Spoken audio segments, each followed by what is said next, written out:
If you think the police are a killer's worst nightmare, you haven't seen what happens when these predators are forced to hunt each other. Abe Kid Twist Reels was a top enforcer for the infamous syndicate Murder Inc., personally carrying out dozens of hits with an ice pick. When he was finally caught, he turned informant, putting several high-ranking mobsters on death row. Just before he could testify against the boss of all bosses, Reels mysteriously fell from a sixth-floor hotel window while under police guard, earning him the nickname the Canary who could sing but couldn't fly.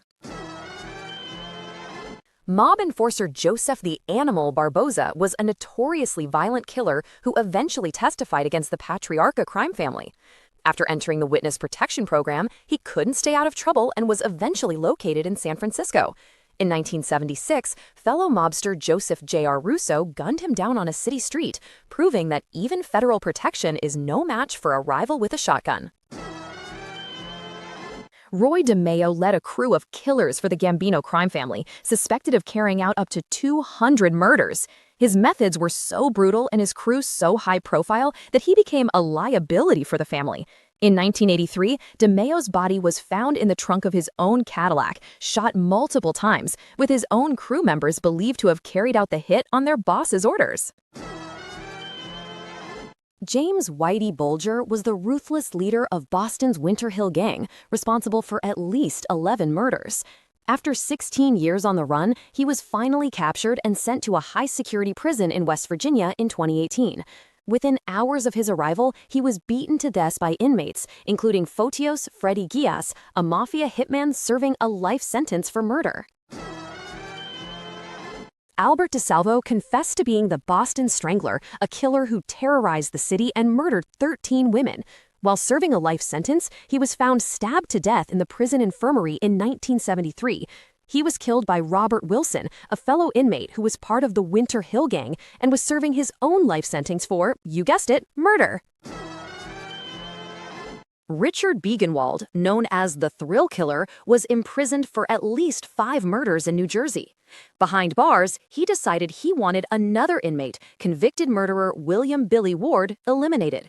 Biegenwald arranged a contract with a third inmate, Darnell Poison Williams, who carried out the fatal stabbing for a promised payment of a few cartons of cigarettes.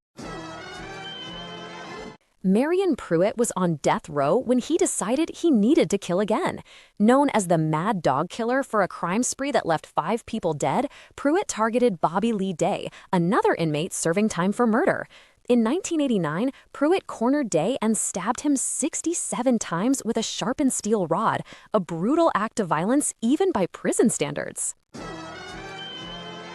Donald Pee Wee Gaskins was one of South Carolina's most prolific serial killers, already on death row for his crimes. He was then hired by a man on the outside to kill another death row inmate, Rudolph Tyner. Gaskins engineered a bomb inside a small radio, gave it to Tyner, and told him he could use it to talk to visitors, killing Tyner instantly when he put it to his ear. Barry the Baron Mills was a powerful leader of the white supremacist prison gang, the Aryan Brotherhood.